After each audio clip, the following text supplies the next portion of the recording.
तो hello guys, गदर 2 के बाद सन्नी देओल की जाट मूवी सिनेमा हॉल में रिलीज हो चुकी है और इस मूवी को मैंने पूरी तरीके से वॉच कर लिया है। इस वीडियो के अंदर मैं इस मूवी की पूरी स्टोरी बताऊंगा और इसका जो रन टाइम रखा गया है वो है 2 घंटे 38 मिनट। और इसके अंदर आपको देखने को मिलेंगे सनी देओल, रणदीप हुड्डा और विनीत कुमार सिंह। और किस तरीके से साउथ के डायरेक्टर गोपी चंद मिलानी ने इन तीनों को लेकर इस मूवी के अंदर रिप्रेजेंट किया गया है, ये वीडियो के अंदर आपको जानने को मिलेगा। तो ज़्यादा टाइम वेस्ट नहीं करते हैं, वीडियो को हम शुरू करते हैं। तो मूवी की स्टार्टिंग होती है और हमें श्रीलंका का घना जंगल दिखाया जाता है, जहाँ पे श्रीलंकन आर्मी वहाँ के लोकल मजदूरों को लेकर यहाँ पे खुदाई करवा रही होती है। और इन्हीं लोकल मजदूरों के बीच में इस मूवी का मेन विलन होता है रणदीप हुड्डा। और रणदीप हुड्डा का इस मूवी में नाम होता है राणा तुंगा। राणा तुंगा इन मजदूरों के साथ मिलकर यहाँ पे काम कर रहा होता है और साथ में उसका भाई भी होता है, जिसका इस मूवी में नाम होता है सोमलू। और इन लोगों को खुदाई के दौरान एक बॉक्स मिलता है और जैसे ही ये लोग वो बॉक्स खोल के देखते हैं, उस बॉक्स के अंदर बहुत सारा सोना पड़ा हुआ होता है। राणा तुंगा अपने भाइयों को साथी के साथ मिलकर वहां पे श्रीलंकन आर्मी के ऊपर हमला कर देते हैं और फिर जैसे तैसे करके उस बॉक्स को लेके वो लोग समुद्र किनारे पहुंच जाते हैं। वहां से उनको एक बोट मिलती है, वो बोट पे वो पानी के रास्ते वहां से निकल जाते हैं। फिर वो पानी के रास्ते चलते चलते वो सीधा इंडिया के आंध्र प्रदेश में जाके पहुंचते हैं। वहां पे वो लोग उतरते हैं और गड्ढा खोद के वहां पे वो बॉक्स को वो कहीं पे गाड़ देते हैं। फिर वहां पे रहने के लिए ठिकाना ढूंढने के लिए वो लोग जैसे ही आगे बढ़ते हैं तो वहां की जो लोकल पुलिस होती है उन लोगों को पकड़ के वो सीधा पुलिस स्टेशन ले जाती है।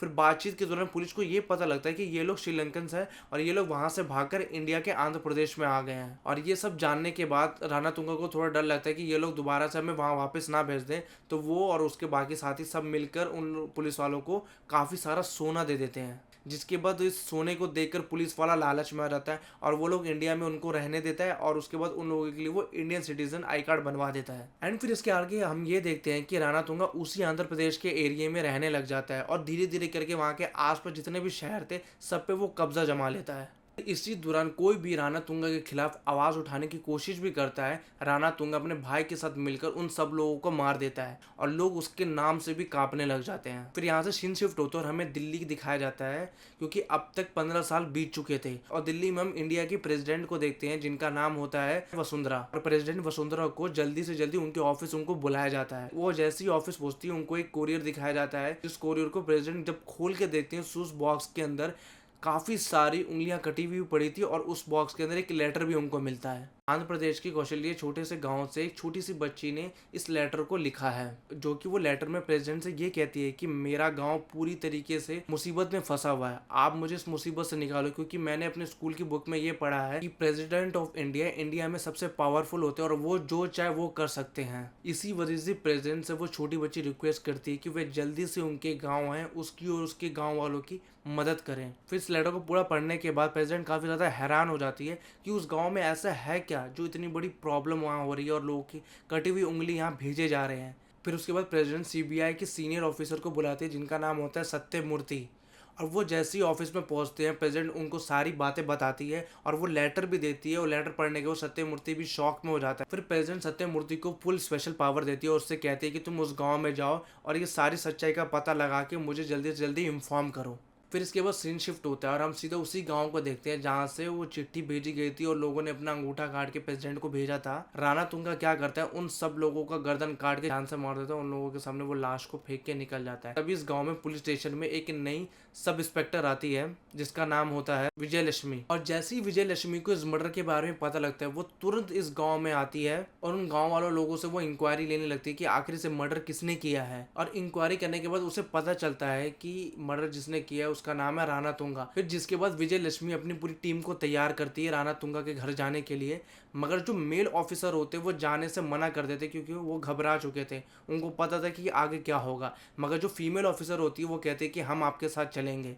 तो वो फीमेल ऑफिसर के साथ विजय लक्ष्मी राणा तुंगा के घर पहुंचती है उसे अरेस्ट करने के लिए। बट राणा तुंगा से विजय लक्ष्मी की मुलाकात नहीं होती, उसकी मुलाकात होती है राणा तुंगा की वाइफ से जिसका नाम होता है भारती। फिर यहाँ पर जैसे ही राणा तुंगा की वाइफ को ये पता लगता है कि ये सारी फीमेल ऑफिसर उसके पति को अरेस्ट करने आई है, तो वो अपने गुंडों के साथ मिलकर उन लोगों के कपड़े फटवा देती है और उन लोगों को एक कमरे में बंद कर देती है। जिसके बाद ये सारे की सारी पुलिस ऑफिसर रोने लगती है अपनी हालत देखकर और वो इंतजार में ये बैठ जाती है कि कोई ना कोई आएगा उनको वहां से बचा के लेके जाएगा। फिर जिसके बाद सीन शिफ्ट होता है और हम इस मूवी में मेन कैरेक्टर की एंट्री देखते हैं जिनका नाम होता है सनी देओल और इस मूवी में उनका नाम होता है जाट। और इस वक्त जाट अयोध्या में होता है और वो अयोध्या से एक ट्रेन पकड़ता है इंडिया में घूमने के लिए। लेकिन जिस ट्रेन से जाट घूमने के लिए जा रहा था वो आंध्र प्रदेश पहुंचते ही रुक जाती है। और जैसे ही जाट ट्रेन से उतरता है तो उसे पता लगता है कि आगे पटरी पर मालगाड़ी गिर चुकी है और अभी ट्रेन को यहाँ से जाने में 5 घंटा लगेगा। तभी उसको बहुत जोरों से भूख लगती है तो वो किसी से पूछता है तो वो लोग उसको बोलते हैं कि सामने ढाबा है, आप वहाँ जाके खाना खा सकते हैं। फिर वह वहाँ पर जाकर जल्दी से इडली खरीदता है और उसे खाने लगता है। लेकिन इसी टाइम पर हम ये देखते हैं कि उस ढाबे के अंदर काफी सारे गुंडे आते हैं और वह ढाबे के अंदर खाना खाने के बहाने तोड़ फोड़ करने लगते हैं। और इसी दौरान उनमें से एक गुंडे के हाथ से जाट के खाने की प्लेट गिर जाती है, जो ये देखकर जाट को अच्छा नहीं लगता। और फिर इसलिए जाट सीधा उस गुंडे के पास जाता है और उसे ये बताता है कि उसके धक्का लगने की वजह से उसके खाने की प्लेट गिर गई है और मैं ये चाहता हूँ कि इसके लिए तुम मुझसे सॉरी बोलो। तो वो सारे गुंडे उसकी ये बात सुनकर उस पर हंसने लगते हैं और फिर उससे एक गुंडा ये कहता है कि तू चुपचाप यहाँ से चला जा। फिर ये सुनकर जाट को बहुत ज्यादा गुस्सा आता है और जाट उसको एक जोर से थप्पड़ मारता है, जिसकी वजह से उसके सारे गुंडे जाट के ऊपर हमला कर देते हैं। लेकिन जाट तो जाट है, वो सबको पीट देता है। फिर से जाट दोबारा उससे कहता है कि जो तुमने मेरी इडली गिराई है उसके लिए तुम मुझसे माफी मांगो। लेकिन वह गुंडे अपने बॉस के नाम की उसे धमकी देते हैं और वो कहते हैं कि हमारा बॉस रामा सुपर रेड्डी जो कि बहुत खतरनाक है और पावरफुल इंसान है। फिर ये सुनने के बाद जाट उससे ये कहता है कि अगर ऐसे ही बात है तो तेरा बॉस मुझसे सॉरी बोलेगा। फिर ये बोलने के बाद जाट उन्हीं सारों गुंडों को उन्हीं की गाड़ी में लोड करता है और सीधा पहुंच जाता है रामा सुपर रेड्डी के घर पर। और हमें यहाँ पर ये पता चलता है कि रामा सुपर रेड्डी उस एरिया का एक पॉलिटिशियन है जिसके पास बहुत ज़्यादा पावर है। और फिर जब जैसे ही जाट उसके घर के अंदर घुसता है तो वो ये नोटिस करता है कि काफ़ी सारे नोटों को एक बॉक्स के अंदर भरा जा रहा है और उनको ट्रक में लोड करके बाहर भेजा जा रहा है। बट जाट ये सब नजरअंदाज कर देता है और वो सीधा घुस जाता है घर के अंदर और वो रामा सुपर रेड्डी को देख के कस के थप्पड़ मारता है और कहता है कि सॉरी क्या है। तो रामा सुपर रेड्डी कहता है कि तूने मुझे मारा है, मैं तुझे सॉरी बोलूं। तो फिर जाट उसे सारी कहानी बताता है कि ढाबे पे क्या क्या हुआ था। उसके बाद रामा सुपर रेड्डी को बहुत ज्यादा गुस्सा आता है और उसके गुंडे जाट के ऊपर हमला कर देते हैं। तो जाट उन सबको मारता है। फिर वो रामा सुपर रेड्डी को भी पीटता है। उसके बाद उससे दोबारा कहता है कि तू मुझसे सॉरी बोल।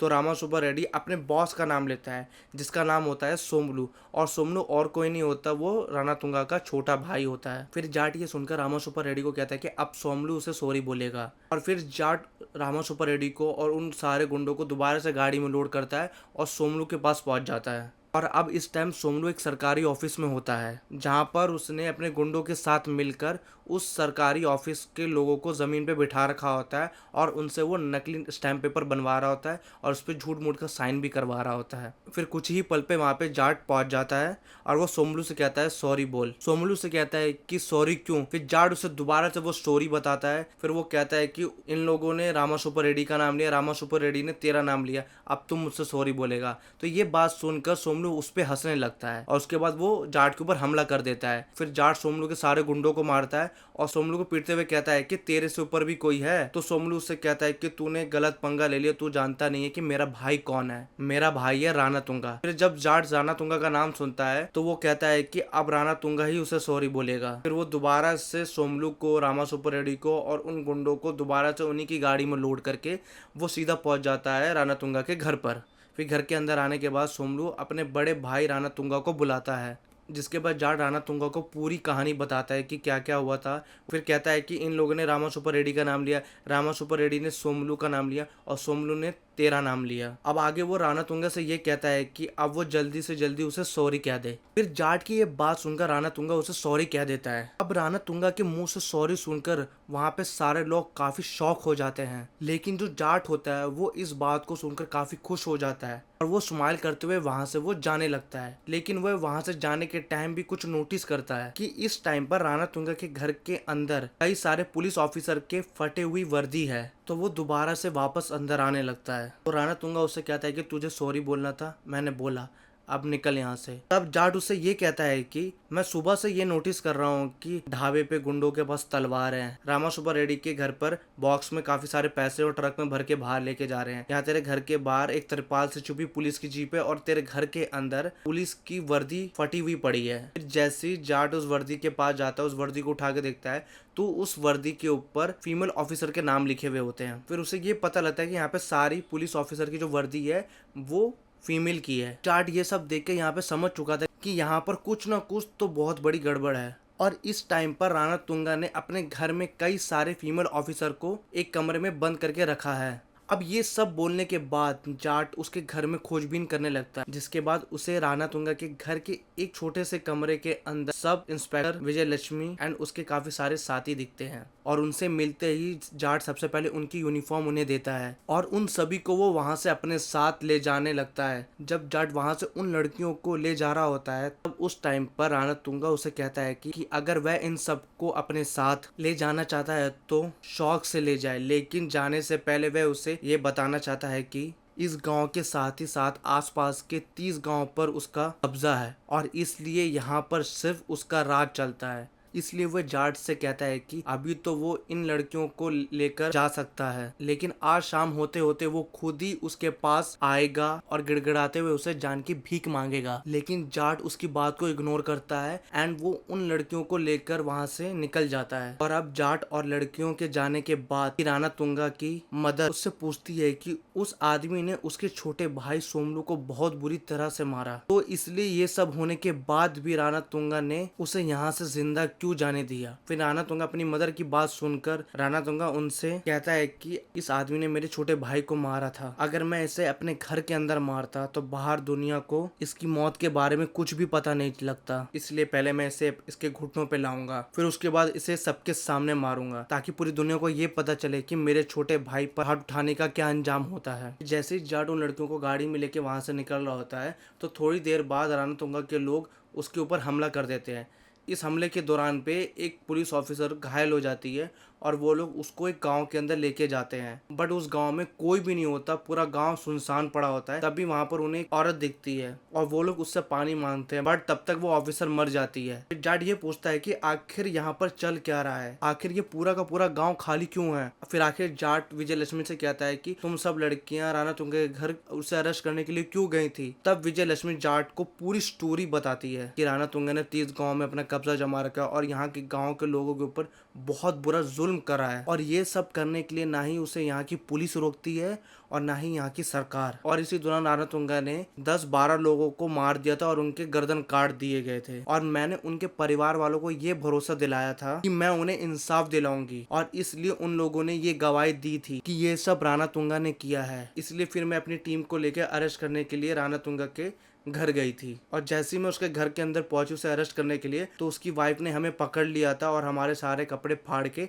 हमें कमरे में बंद कर दिया था। बंद करने के बाद फिर उसके बाद राणा तुंगा की वाइफ उनसे मिलने आई थी, और फिर उस टाइम पर उसने हमें एक बहुत बड़ी बात बताई राणा तुंगा के बारे में। और फिर उसे सच सुनने के बाद हमें ये पता लगता है कि आखिरकार राणा तुंगा ने अचानक से गाँव वालों को मारना क्यों शुरू कर दिया था, क्योंकि वह ये सब कर रहा था गाँव वालों की जमीन हड़पने के लिए। और असल में इन सब की शुरुआत थी स्विट्जरलैंड के डेवोस शहर से। वहाँ शहर के अंदर बहुत बड़े बिजनेसमैन ने आंध्र प्रदेश के मिनिस्टर से मीटिंग रखी, और उस मीटिंग के अंदर उसने मिनिस्टर को ये बताया था कि असल में वह और उसकी कंपनी न्यूक्लियर बॉम्ब के प्रोजेक्ट के ऊपर काम करती है, और जो ये न्यूक्लियर बॉम्ब होते हैं उन्हें बनाने के लिए यूरेनियम का इस्तेमाल होता है, और ये यूरेनियम पूरी दुनिया में बहुत ही ज्यादा रेयर है। लेकिन कुछ टाइम पहले साइंटिस्टों ने यूरेनियम का अल्टरनेटिव निकाल दिया था और उसका नाम था थ्योरियम। और हमारी रिसर्च से ये पता लगता है कि ये जो थ्योरियम है वह ऑस्ट्रेलिया और इंडिया के अरुणाचल प्रदेश के कोस्टल एरिया में पाया जाता है, और इसी वजह से उन्हें वहाँ की पूरी जमीन चाहिए ताकि वो वहाँ से खुदाई करके सारा थ्योरियम निकाल सके। लेकिन ऐसा करने के लिए वहाँ की इंडियन गवर्नमेंट अलाउ नहीं करेगी कभी भी, इसलिए वो लोगों ने आंध्र प्रदेश के लोकल मिनिस्टर से डील रखी थी, और उन्होंने डील में उनसे पूरी जमीन दिलवाने के लिए बोला था, और बदले में वो मुंह मांगी कीमत उसे देते हैं। तो ये सुनने के बाद मिनिस्टर को लालच आता है और वो ये डील पक्की समझ लेता है। फिर वह मिनिस्टर बिजनेसमैन को राणा तुंगा से मिलवाता है और वह गांव खाली करवाने का जिम्मा राणा तुंगा को देता है, और इस काम के लिए बिजनेसमैन राणा तुंगा को 25,000 करोड़ ऑफर करता है, और इसके बाद राणा तुंगा भी राजी हो जाता है। उसके बाद राणा तुंगा कुल 30 गाँव को डराता है, धमकाता है ताकि वे चुपचाप अपनी जमीन के पेपर पर साइन करके अपनी जमीन राणा तुंगा को दे दें, और इसी तरीके से राणा तुंगा धीरे धीरे करके वह सारे गांव पर कब्जा जमा लेता है। उसके बाद जाट को पूरी स्टोरी समझ आ जाती है और वह ये कहता है कि राणा तुंगा के आतंक से सारे गांव को वो बचाएगा। फिर इसके बाद यहाँ से जाट उन सारी लड़कियों को लेकर पुलिस स्टेशन जाता है और वहां पर उनके साथ जो भी हुआ है वो कंप्लेंट दर्ज करवाता है। बट जैसे ही वह कंप्लेंट में सोमलू और राणा तुंगा का नाम लेता है वैसे ही वहाँ के सारे पुलिस इंस्पेक्टर शॉक हो जाते हैं, और वहाँ का जो इंस्पेक्टर होता है वह राणा तुंगा का आदमी होता है, और वह जल्दी से राणा तुंगा के भाई सोमलू को फोन करता है और उसे जाट के बारे में बताता है। फिर सोमलू से कहता है कि तू उसे रोक के रख, मैं वहां पर आता हूँ। और इसके बाद वहाँ के इंस्पेक्टर्स जाट को बंदी बना लेते हैं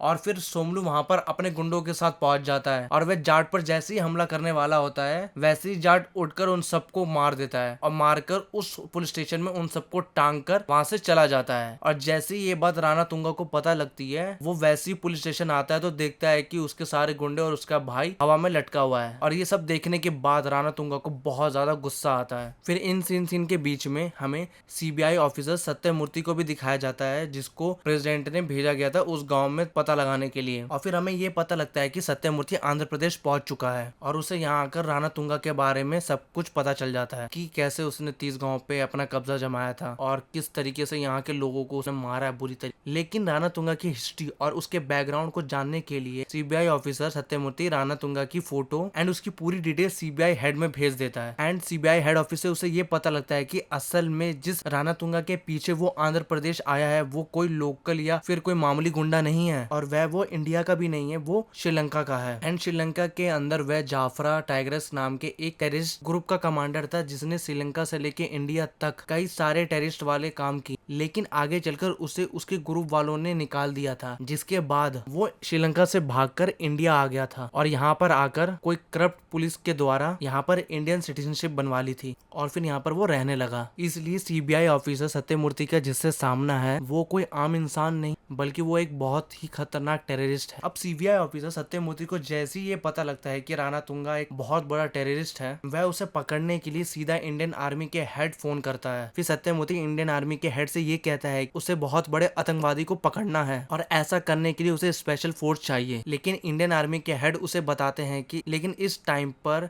स्पेशल फोर्स के कोई भी सोल्जर अवेलेबल नहीं है और वो इसलिए क्योंकि सीबीआई ऑफिसर सत्यमूर्ति इस टाइम पर आंध्र प्रदेश के बहुत ही छोटे से गांव में है, इसलिए वहां पर किसी भी स्पेशल फोर्स को भेजने के लिए उन्हें कम से कम काफी घंटे लग जाएंगे। लेकिन सीबीआई ऑफिसर सत्यमूर्ति कहता है कि उसके पास ज्यादा वक्त नहीं है और उसे जल्दी से जल्दी राणा तुंगा को पकड़ना होगा। लेकिन इस बात को सुनकर इंडियन आर्मी का हेड उसे कहता है कि अगर ऐसी बात है तो उसकी मदद एक आदमी कर सकता है जो कि असल में इंडियन आर्मी क्या स्पेशल फोर्स का हिस्सा है और स्पेशल फोर्स का वो नौजवान ऑफिसर इस टाइम पर उसके काफी पास है एंड इसलिए वो लोग उसे इन्फॉर्म कर देंगे ताकि वो जाकर राणा तुंगा को पकड़ सके। लेकिन ये बात सुनकर सीबीआई ऑफिसर सत्यमूर्ति कहता है कि राणा तुंगा बहुत ही खतरनाक टेररिस्ट है और उसके साथ उसके बहुत सारे गुंडे भी होंगे, इसलिए स्पेशल फोर्स का एक जवान उसे पकड़ नहीं सकता। लेकिन इस बात को सुनकर इंडियन आर्मी का हेड उसे कहता है कि असल में वो जिस स्पेशल ऑफिसर की बात कर रहा है वो अकेला ही पूरे आर्मी के बराबर है और उसने सालों तक इंडियन आर्मी में रहकर और हर एक ऑपरेशन को पूरी तरीके से उसने सक्सेसफुल बनाया है। और इसके बाद हमें ये पता लगता है कि Jat Indian army special force का हिस्सा है, इसलिए वो अकेला ही राणा तुंगा को पकड़ सकता है और इसलिए आर्मी के हेड जाट को इन्फॉर्म कर देंगे। और इस टाइम पर हम दूसरी साइड राणा तुंगा को देखते हैं जिसने पूरे गांव के सारे लोगों को पकड़ लिया है और ये वही गांव के लोग होते हैं जिस गांव को जाट ने पूरा खाली देखा था। असल में इस गांव के लोग राणा तुंगा से ज्यादा डर नहीं रहे थे